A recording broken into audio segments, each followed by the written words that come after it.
Hello everybody, welcome back to the Room of the Ancient Mariner. My name is Mike and today I'm going to be doing a video, a contest entry for Andy at Next Play Records, who's doing a March Madness contest. Today's the first day of the Final Four in Indianapolis, so I thought it'd be a good time to finally finish this video. So basically what we're doing is we're picking albums from our collection that fit into different regions. Each region is a different genre, and they're going to battle out in a classic bracket format. So I'm going to do my entry a little bit differently. First thing I'm going to do is I thought it would be neat to in the spirit of the NIT, which is kind of like the warm-up or secondary tournament. It's a little second fiddle to the NCAA tournament, but fun nonetheless. I thought I would break out some of my singles that I haven't listened to in years and do the same kind of format with my singles. So I'm going to show that entry first, and then I'm going to show the albums in the bracket format.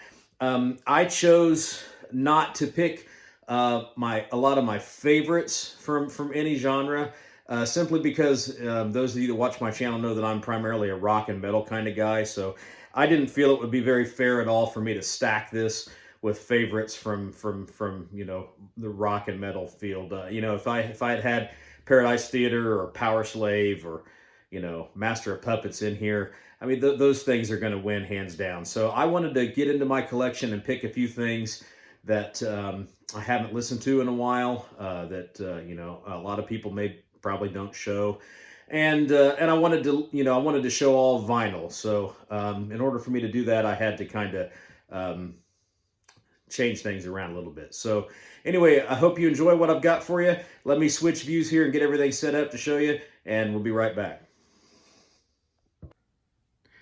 Okay, so for Next Play Records March Madness contest, I thought it would be neat to include kind of like a warm-up for the main act or the main event. So every year in the NCAA, there's the March Madness, and then there's also the NIT. The NIT is oftentimes thought of as like the first losers bracket, but hey, I've always enjoyed it, and so I thought it'd be a neat idea to, in the spirit of the NIT, do a little bonus with some 45 records, and it gave me an opportunity to get into my 45 collection and dig out some things that I have not listened to in probably 30 or 35 or 40 years. So I just went in and picked, for my regions, I picked rock, pop, instrumental, and country, and I just dug out a few singles.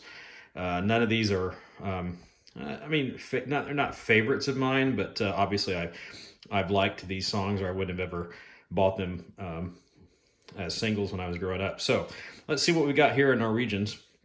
For rock, we've got Jefferson Starship with Light the Sky on Fire, and the Kinks with Do It Again.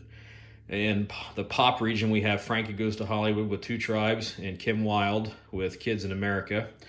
Over here in the instrumental region, we've got Ravel's Bolero from the movie 10, and you can't really see it there, but the other one is Rhythm Heritage with the theme from SWAT. And then in the country region, I've got the Statler Brothers, Do You Know You Are My Sunshine, and Kenny Rogers, Love Will Turn You Around, from the movie Six Pack. So let's just get started. Let's get over here into our rock region. And for rock, we had Light the Sky on Fire by Jefferson Starship.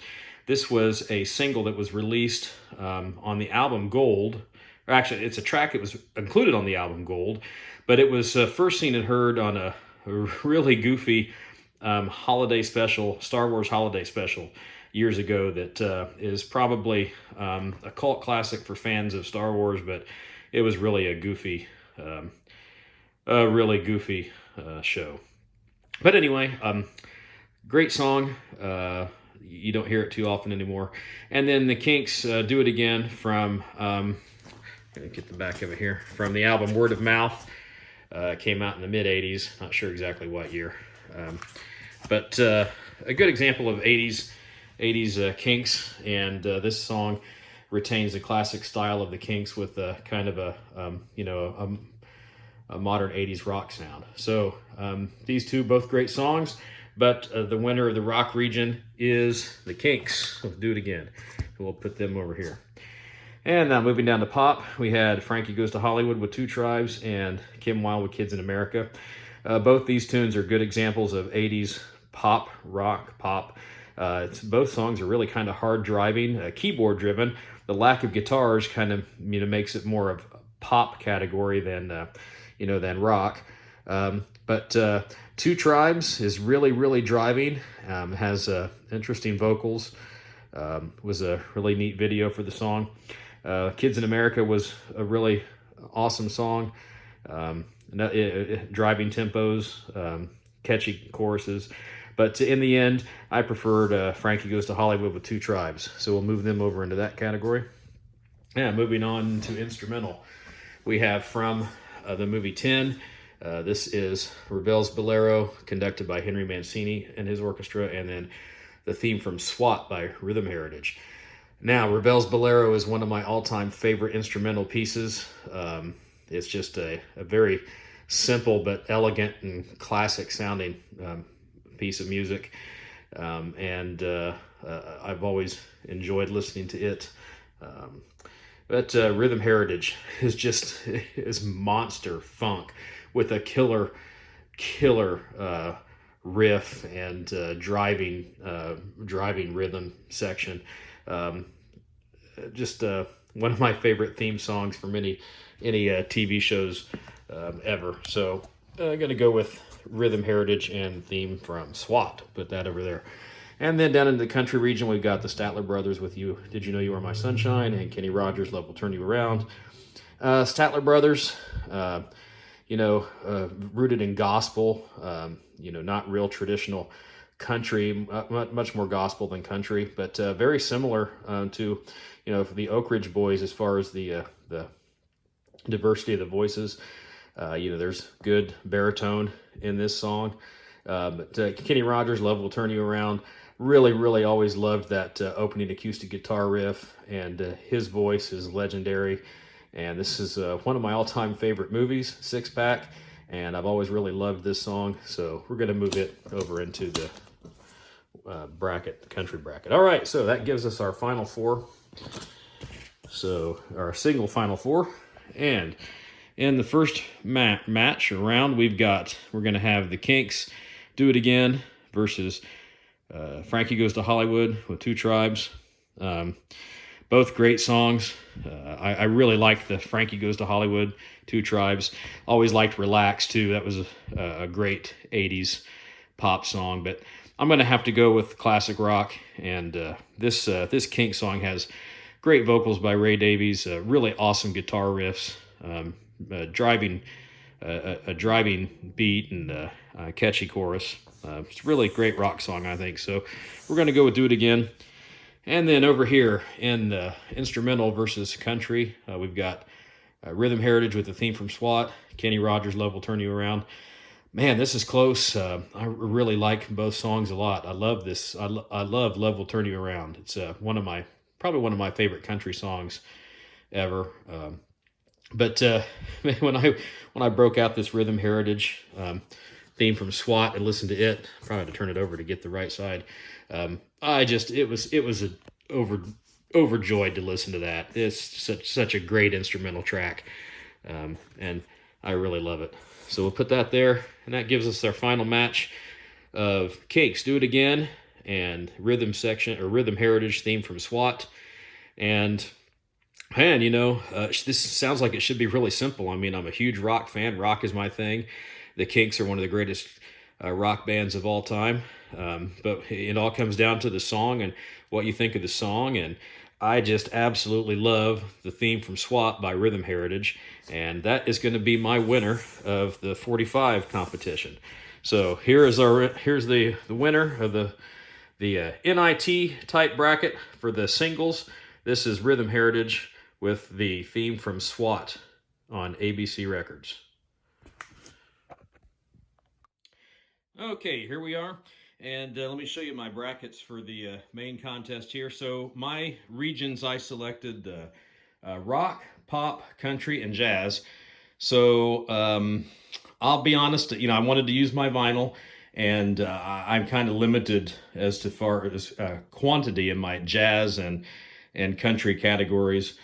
So dug a little deep and found some stuff that I haven't really visited for a long time. So for country, we picked. I went with Johnny Cash, Silver, and the Oak Ridge Boys, Bobby Sue. Jazz, I've got Spyro Gyra's debut album and Tom Scott with One Night, One Day. And over here in rock, I went with Big Country, The Crossing, Nazareth, No Mean City, and for the pop entry, we have Sinatra's Swingin' Session and Neil Diamond with Hot August Night.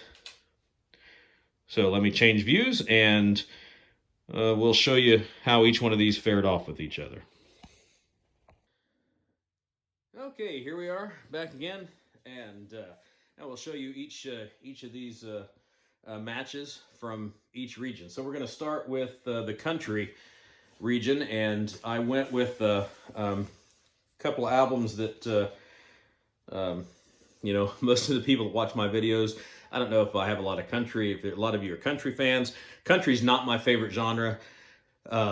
I don't have a lot to select. Most of the country stuff that I do own, I own on CD, and it's really kind of modern. I have a lot of country albums that I enjoy, but like I said, I wanted to show my vinyl, so I went with what I've got here. And what I dug out was the Oak Ridge Boys with Bobby Sue.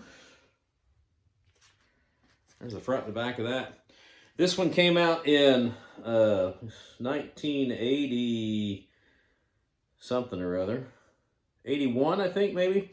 This was a follow-up to Fancy Free, which had the Oak Ridge, I think it was the highest charting Oak Ridge Boys album, and the smash single Elvira. This one had the single Bobby Sue, was the hit, the radio song from this album. But I found this one for like $1 on a dig somewhere. It's in really good shape, sounds really good, and I enjoyed listening to it. You know, if you're familiar with the Oak Ridge Boys, it's classic 4-part harmony, and rooted in kind of gospel roots with you know, a little bit of honky tonk elements.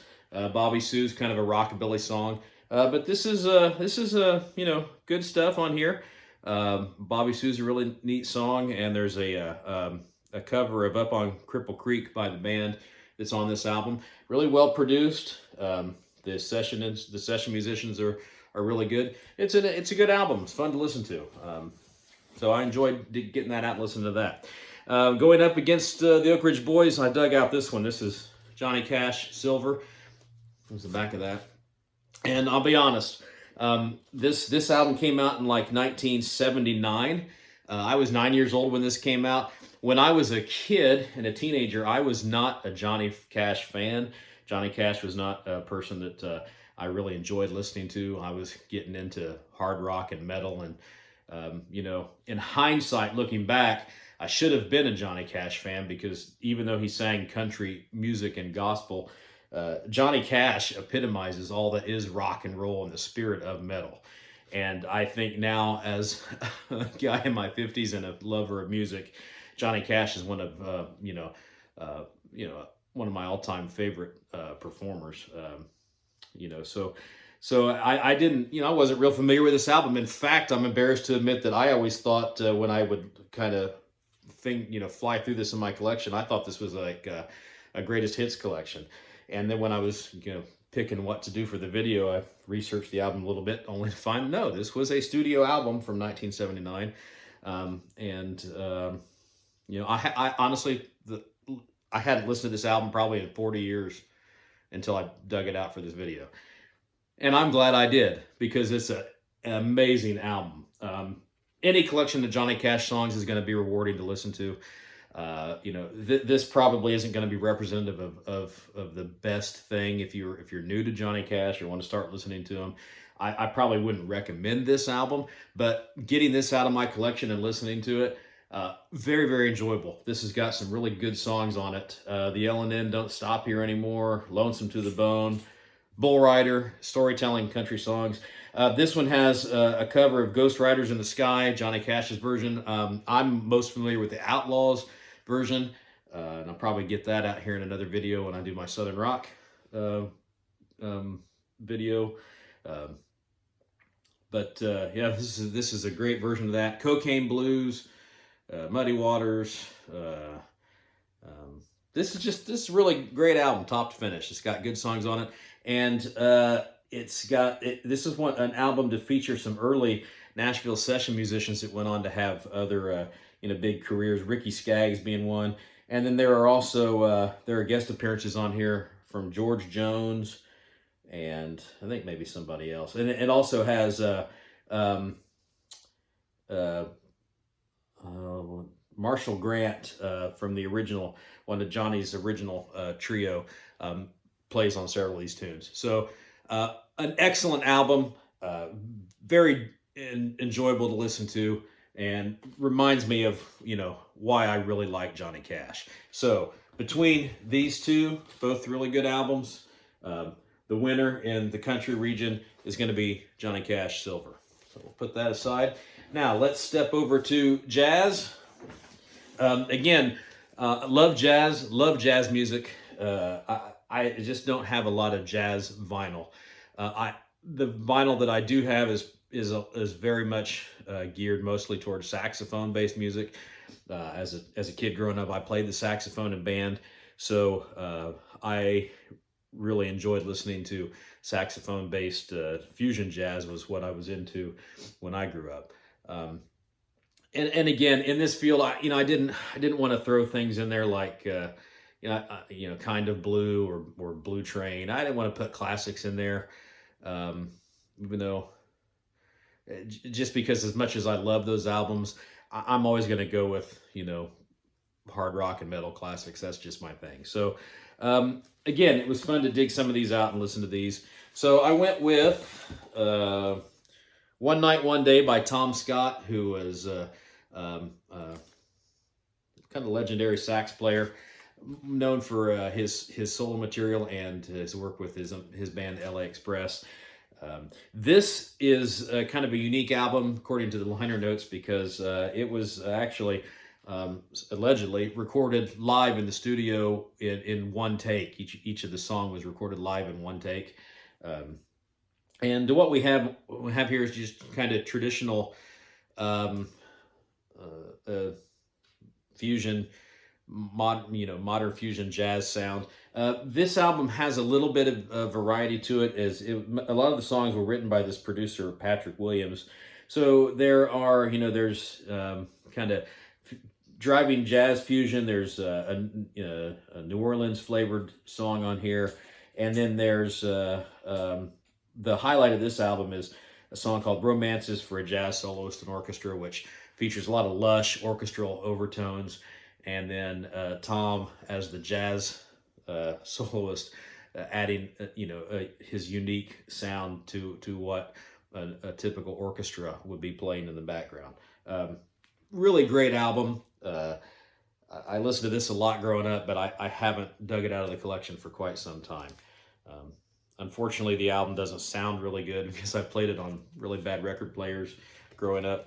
So there's a lot of pop and hiss in the grooves, but still fun to get out and listen to again. And then it went up against, this is the Spyro Gyra's debut album.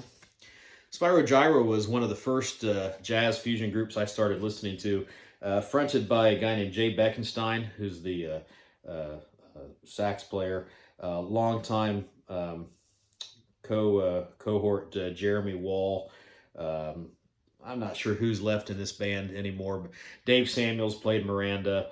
A lot of legendary jazz musicians that have contributed to Spyro Gyra at some point in time, and I really like their sound. And on this album, it starts with Shaker Song, which is kind of a really catchy jazz fusion piece, followed by Opus de Opus, great title, which is really driving fusion.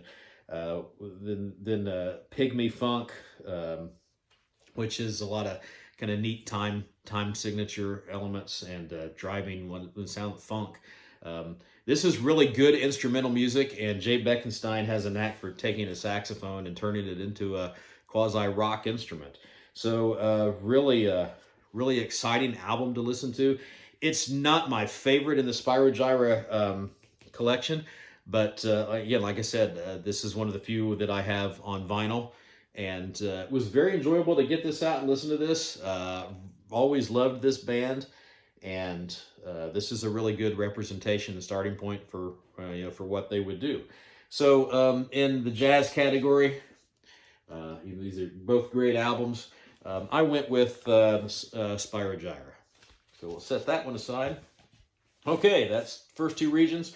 Region 3, I decided to go with pop music.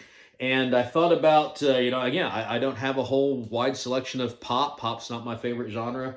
I thought about going with classics like Michael Jackson's Thriller and Like a Virgin from Madonna. Yeah, I have those in my collection. But those are such iconic albums, it didn't really seem to fit the spirit of where I was going with this category. So I dug back and kind of expanded the limits of what I consider to be pop, and came out with these. So this one's an older one in my collection. I've got a handful of these original pressings of Frank Sinatra albums. This is Sinatra's Swingin' Session. Not sure what year it came out in, but you absolutely cannot go wrong with Frank Sinatra. And this was I think maybe the second or third release after a string of albums that Sinatra did with I can't remember the name of the composer. If you're interested in such things, but Nelson Riddle is the orchestral leader that I want to find it because I don't like leaving information out. I want to make Gordon Jenkins. Gordon Jenkins was the guy. No, that was Nelson Riddle too. Anyway, there was a string of classic Sinatra albums that that came out, and then this was like the first one after that group. Anyway, it's Frank Sinatra. You can't go wrong with it. These are classic big band kind of style tunes, and most of these are all upper tempo. Not a lot of ballads on here. The last couple of albums before this featured sad songs. Kind of smoking and drinking in the bar by yourself style thing that Frank Sinatra was known for during that stretch of those records. But this is just what you'd expect from Sinatra from the front picture. It's it's Frank in front of the big band and doing what he does. So really fun listen. I love Frank Sinatra. I love big band music. Hadn't listened to that album in a long time. And I wanted to have it go up against another what I think is an iconic pop album. So I went with pop artist. So I went with Neil Diamond. Hot August Night. This is I found this copy for like $1. So I was happy to pick it up. But you get what you pay for. It's not in terrible shape. It's not collector's edition, but it's not torn apart or anything. You got the original liner notes in here, original photos. The album does not sound very good in quieter passages. There's a lot of damage to the grooves, but when when it's the loud parts are playing, it sounds really good. And believe it or not, there's a lot of loud parts in this album. This was recorded in 1972. I would have been 2 years old. I remember having this on cassette tape that I used to listen to, and it's a pop album, and I didn't know much about Neil Diamond as a young kid. But what I always remembered about Hot August Night was looking at this album cover and thinking, this dude looks like a rock star. I mean, this doesn't look like a pop guy. I mean, he's got like the Robert Plant kind of hair, and he's got all this stuff on his denim shirt and jeans, and this doesn't look like a namby-pamby kind of pop artist. And then you look at the back and you got this kind of dark looking live scene where this guy's in front of all this this different light rigging, and it looks rock and roll, doesn't look pop. But Neil Diamond is an iconic pop artist. And the great thing about this album is these classic Neil Diamond songs don't sound wimpy or silly at all. I mean, the performances on this album are fervent and driving and dynamic. And this is a fantastic live album. I think one of the most iconic live albums ever recorded. So for that reason, even though you know, I love Frank, love Neil, I went with Hot August Night. So we'll put that one aside. And then the final category or final region was rock. This is kind of my wheelhouse. But again, I wanted to pick a couple things that weren't going to be that obvious. So oddly enough, I ended up getting 2 Scottish bands out of my collection. One classic, one more 80s, or all 80s. For the classic one, I went with Nazareth, No Mean City. What do you think of that album cover? One of my favorite album covers ever. You know, as this album came out, and I want to say 78. So as or 79 even. Yeah, 79. Same year as Hot August Night. So as a kid, you know, I remember seeing this thinking, wow, this is mean sounding. This kind of looks heavy metal. You know, and this is one of Nazareth's more harder rocking albums. You know, Dan McCafferty, great unique sounding voice. And Manny Charlton, I think, is an underrated classic rock guitarist. And this has got some really great songs on it. And just to get into it, and a great rock riff, Star, that's a great song. Made the Sunshine, I really like Made the Sunshine. And then it's No Mean City, parts 1 and 2. No big hits on this album. But this was one of Nazareth's harder rocking albums. Bluesy based, boogie kind of rooted hard rock. Lots of good guitar riffs, solos. Nothing to not like about this album at all if you like hard rock. So really like Nazareth, No Mean City. Not my favorite Nazareth album, but that would go to Hair of the Dog, but I don't have that on vinyl. So that's why we went with that one. And then I kind of wanted to pick something a little bit different that I hadn't listened to in a long time, and I went with this one from 83. This is Big Country, The Crossing, another Swedish or Scottish band. The big hit from this album was In a Big Country, which was one of the songs from the 80s that I remember the most. This is a really good record, kind of a unique sounding, produced by Steve Lillywhite. The band kind of used, they used traditional rock instruments and in the studio kind of engineered them to sound like bagpipes and things like that to give the album kind of that Scottish vibe. So good songs on here. In a Big Country is a great song. I like Lost Patrol, Poro Man. You know, not a lot of classics. But yeah, after not listening to this album for many years, it was enjoyable to get it out and listen to it. Different sounding, good example of that kind of 80s style rock. It didn't go new wave. I mean, again, this had all, you know, guitars and you know, rock instruments. Tony Butler and Steve, I want to say, I didn't get the guy's name right, Brzezicki? Mark Brzezicki. Mark Brzezicki and Tony Butler are the rhythm section. Really good, solid rhythm section on this album. So a good listen. Ultimately, though, you know, I think the hard rock of the day is going to win out. So for the rock, I went with Nazareth, No Mean City. Okay, so that's going to leave us in round 2 with country versus jazz. We had Johnny Cash and Spyro Gyra. I've already talked about these albums, so I'm not going to talk about them much more. This was close. I really liked both these records, but in the end, I had to go with Johnny Cash. So Johnny Cash is going to come out of that and make it to the finals. So Johnny Cash silver. And then that left us with the rock and pop. So I had Neil Diamond against Nazareth, No Mean City.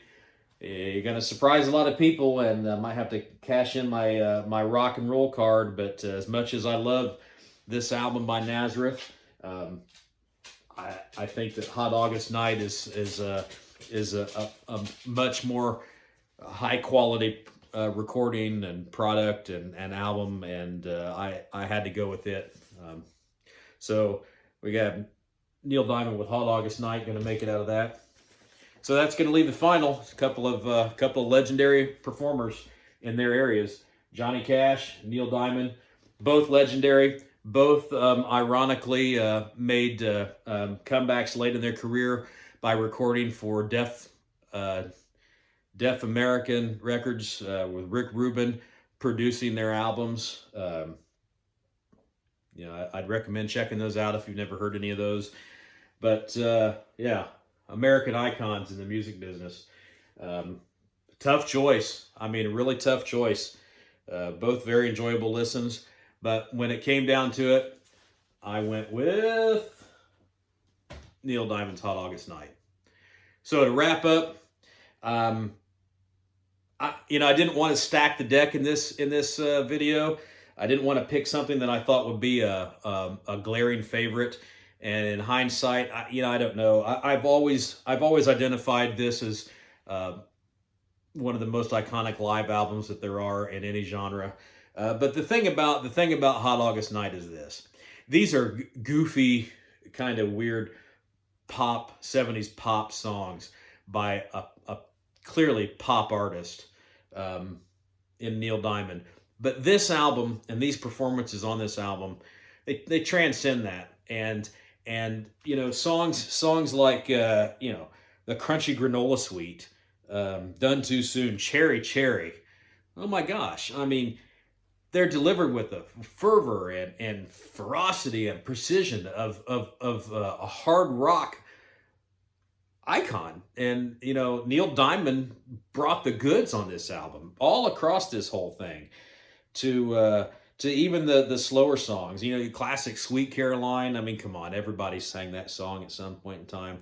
To Play Me, Canta Libre, the very soulful Morningside, sad and lamenting, but sounds great on here. Song Sung Blue, to Holly Holy Shit, yeah, what a rendition of that on this.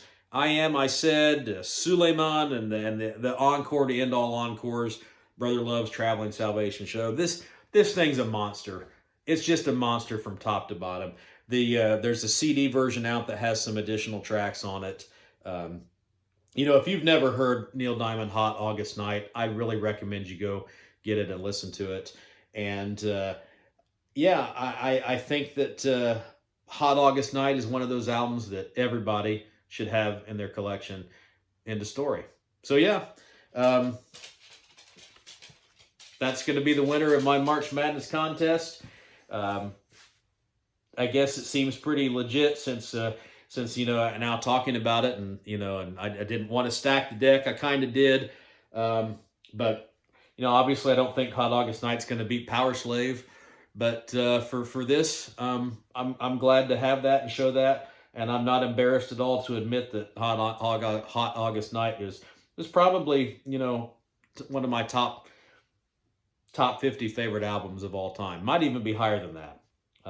And I believe that that's a record that everybody should own or at least listen to. Everyone should have that. Everyone should have Neil Diamond Hot August Night in their collection. If you're not familiar with Neil Diamond at all, I'd start there. That's where I would start. And I would recommend that as a perfect package of everything that he's had to offer over the years. In fact, there's been 3 sequels to this album. Hot August Night 2 would be my next pick because it has some more of his well-known songs that came out from the 80s and beyond. And I will say, I was going to mention too, I've seen a lot of these bands perform live. I've seen everyone perform from this list except for Johnny Cash and Frank Sinatra. I thought that was neat. And I saw Big Country and Spyro Gyra play at the same place, Clues Hall at Butler University in Indianapolis. In fact, Big Country was the first rock concert to be held at Clues Hall, I think, ever. So yeah, that was kind of an interesting thing too. I've seen the Oak Ridge Boys perform the Indiana State Fair. They a great one thing that I like about a great performer is that if you're an excellent performer, no matter what genre of music you play, you're going to entertain people. And all of these performers are fantastic and entertaining. And my point being, I've seen Neil Diamond live one time. I was very happy to take my mother to see him while she was still here, and that was one of the greatest concerts that I've ever seen. Neil Diamond. Not ashamed to admit it. So again, just to wrap up, there's my winner of Andy at Next Play Records March Madness Tournament. Neil Diamond, Hot August Night. Yeah, it doesn't look like it, but this has the spirit of metal. So let them know you're metal. Bang your head, throw the goat, and I'll catch you next time.